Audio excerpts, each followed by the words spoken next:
வணக்கம். DSGS private limited companies discussion, psychology department discussion, all department conference meeting, world leaders discussion, kingdom countries discussion, doctor class discussion, question answers discussion, status discussion. Okay, information. Okay, Dev studio discussion. ஒரு டைரக்டராக நான் சொல்கிறது தெளிவானதான பொறுமை கேட்டுக்குங்க. MSA movies எல்லாமே கேரளா தான் இனிமேல்.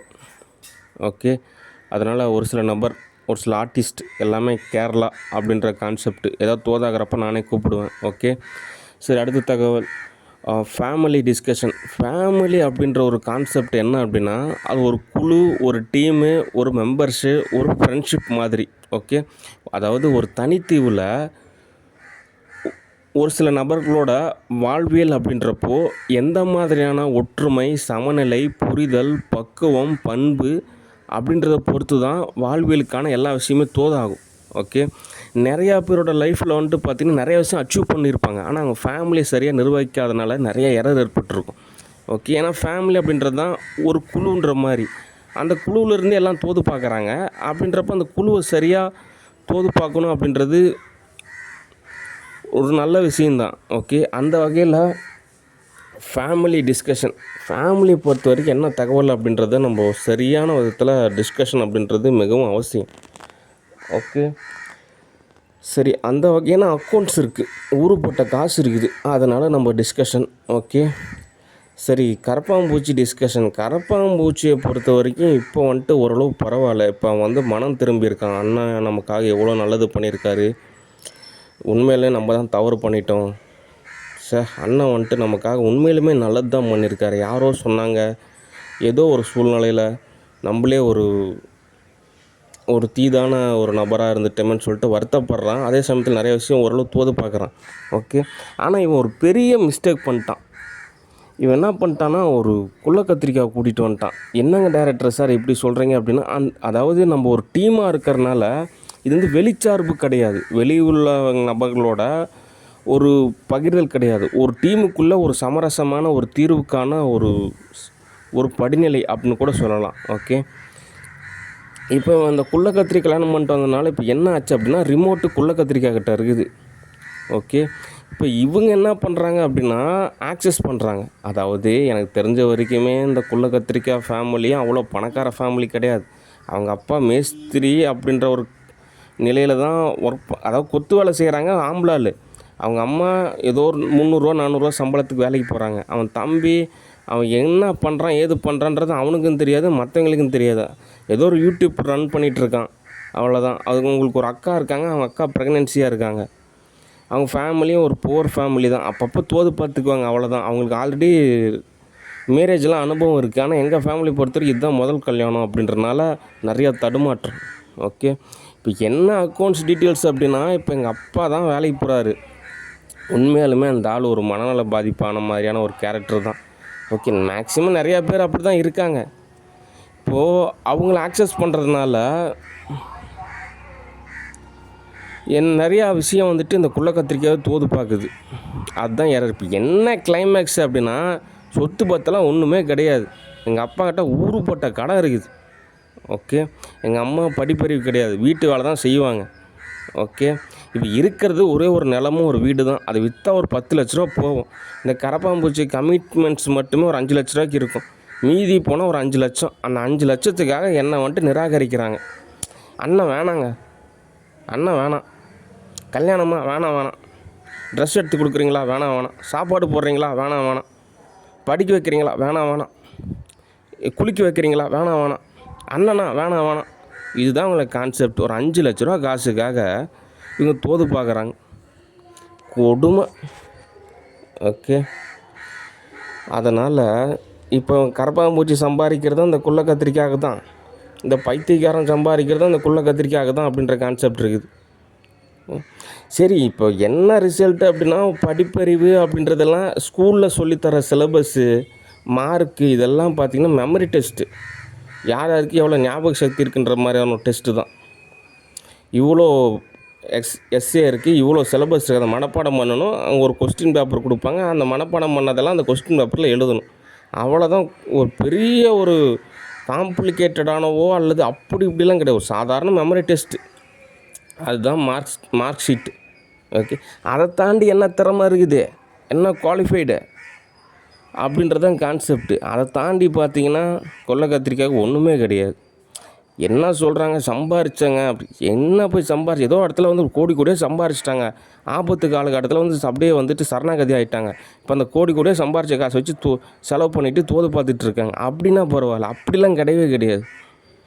ஏதோ ஒரு சம்பாரித்தாங்க, அவங்க தேவைக்கு பூர்த்தி பண்ணிக்கிட்டாங்க. அந்த ஒரு சில கேஷை வச்சு ஓரளவு தோது பார்த்துக்கிட்டாங்க.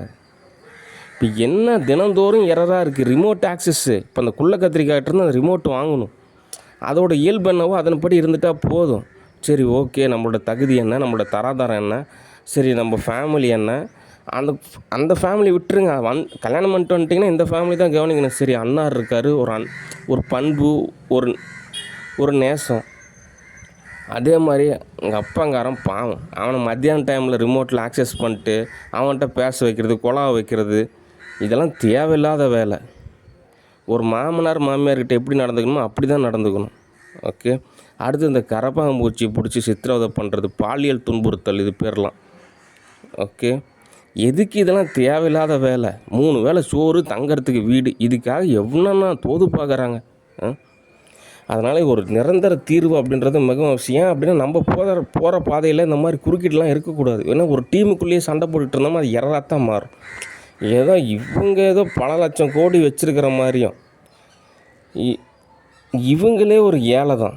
சரி, தான் வந்து தஞ்சம் அடைஞ்சிருக்காங்க. சரி, நாங்கள் ஏதோ தோது பார்க்குறம்போது உங்களுக்கு தேவையான வசதியெல்லாம் கிடைக்கும் அப்படிலாம் நினைக்க மாட்டேங்கிறாங்க. சுத்தமான மெண்டல் கேஸுங்களாக இருக்குது.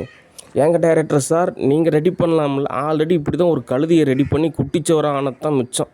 இப்போ இன்னொரு மெண்டல் கேஸை ரெடி பண்ணி அது ஏதோ சேட்டை செஞ்சிச்சுன்னு வச்சுங்க, எவ்வளோ பிரச்சனை ஆயிரும். ஏதோ வர்றாங்களா, கொஞ்சம் அமைதியாக இருந்தாங்கன்னா பரவாயில்ல, ரிமோட் எடுத்து ஏதோ அக்செப்ட் பண்ணிட்டு எவ்வளோ பிரச்சனை ஆயிடுச்சு. ஓகே, சரி, ஆசிரமத்துக்கு எவ்வளவோ காசு செலவு பண்ணி போனால் அங்கே ஒரு நல்ல ஜாப் கிடச்சி அந்த ஜாபையும் கேன்சல் பண்ணி விட்டாங்க. உள்ளூரில் ஜாப் கிடைக்கிறது சிரமமாக இருக்குது. எவ்வளோ எரரு, தினந்தோறும் எரரு. அதனால் இந்த எரெல்லாம் சால்வ் பண்ணணும். இப்போ கடைசியாக என்ன தகவல் அப்படின்னா, கரப்பாம்பூச்சி நீங்கள் தான் அந்த குள்ள கத்திரிக்காய் ஆக்சஸ் பண்ணணும். அதுக்கிட்ட இருந்து ரிமோட் வாங்கி நீயே ஆக்சஸபிள் பண்ண, நீ ஏன் அதுக்கிட்ட ரிமோட் கொடுக்குற? நீ சொல்லி புரிய வை, இப்படி தாங்க நடந்துக்கணும், இப்படி தாங்க இருந்துக்கணும். நீங்கள் எத்தனை வருஷம் முக்கினாலும் யதார்த்த சூழ்நிலை என்னவோ அதை புரிஞ்சுக்குங்க அப்படின்றலாம் சொல்லி புரிய வை. ஒரு வேலைக்கு அனுப்பாமல் பரவாயில்லன்னு சொல்லிட்டு ஏதோ எக்ஸாம் படிக்க சொல்லிட்டு சும்மா டைம் பாஸ் பண்ண வைக்கிறான். சரின்னு சொல்லிட்டு அனுசரிச்சுட்டு போகாமல் ஃபேமிலி பிடிச்சி எரர் பண்ணுறது. அந்த பைத்தியக்காரன் ஒரு நாளைக்கு 1000 ரூபா 1500 சம்பாதிப்பான். அதை வாங்குறதுலாம் கடனுக்கே போயிடும். நிம்மதியாக சோறு திங்க முடியாது, தூங்க முடியாது, எதுக்குமே பிரயோஜனம் கிடையாது. அப்படி இருக்கிறப்ப அவன்கிட்ட இருந்து சுரண்டலாம் நினைக்கிறதுன்றது எவ்வளோ கொடுமை. அதனால் இதுக்கு தீர்வு என்ன அப்படின்னா, இந்த கரப்பாம்பூச்சி அவங்ககிட்ட ரிமோட் எடுத்து அவன் நிர்வகித்தானா அவனோட ஓஎஸில் அவனோட சாஃப்ட்வேரில் நிறைய விஷயம் தோதாகும். இல்லை அவன் வந்துட்டு ரிமோட் அந்த குள்ள கத்திரிக்காய்ட்ட தான் கொடுப்பான் அப்படின்னா நீ பேசாமல் நீ 2ஆம் கல்யாணம் பண்ணிக்க. இல்லை இது இப்படியே தொடர் கதையாக இருக்கும் அப்படின்னா, கோடிக்கணக்கில் செலவு பண்ணி ஆசிரமத்தில் உனக்கு வேலை வாங்கி கொடுத்த எனக்கு அதே கோடிக்கணக்கில் செலவு செஞ்சு உனக்கு ஆசிரமத்துலேருந்து வேலையை நிராகரிச்சுட்டு வேறு எங்கேயோ வேலை வாங்கி தருவான்னு தெரியும். அதனால் ஒழுங்காக இருக்கிற மாதிரி இருந்தால் ஆசிரமத்தில் வேலை பாருங்கள். இல்லைன்னா நீங்கள் கிளம்பிடுங்க தயவு செஞ்சு.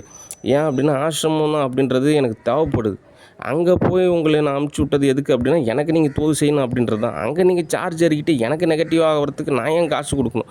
சுத்தமான மெண்டல் கேஸுங்களாக இருக்குது. அதுக்கு என்ன காரணம் அப்படின்னா, ரியாலிட்டி லைஃப் ஸ்டைல் புரியல. அதாவது ரொம்ப வருஷத்துக்கு முன்னாடியே ராபர்ட் கியோஸ்கி அப்படின்ற ஒரு நபர் ஒரு தெளிவான ஒரு விஷயத்த சொல்லியிருக்காரு. அதுக்கு முன்னாடியே அதுதான் ஸ்டேட்டஸ்ஸு.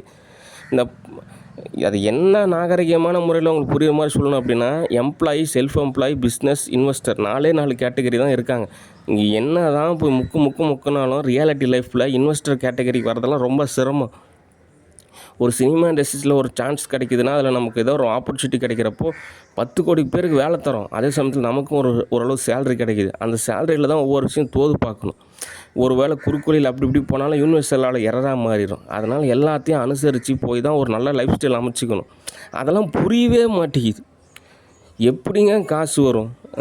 எவ்வளோ உழைச்சா தான் அதை அந்த மாதிரியான நிலையில் இருந்தால் பரவாயில்ல. அதனால் ஃபேமிலிக்குள்ளே இருக்கக்கூடிய எரர் எல்லாமே சால்வ் பண்ணணும். அப்போ தான் சரியான தீர்வு கிடைக்கும். ஓகே,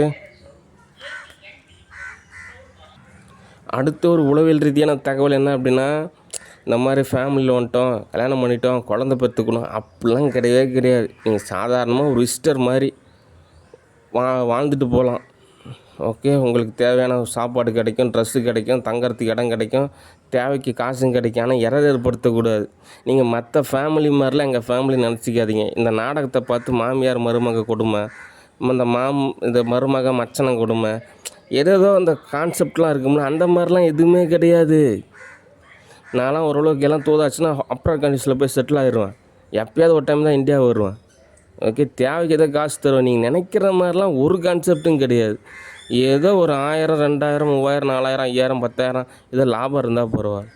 இருக்கிறதெல்லாம் பிடுங்கி திங்கிற கேரக்டராக இருந்தால் நாங்கள் என்னங்க பண்ணுறது? அதனால் எல்லாத்தையும் சரி செய்யுங்க, சமநிலைப்படுத்துங்க. நீங்களே உங்களை ரெடி பண்ணிக்கங்க, மெடிடேஷன் செய்யுங்க.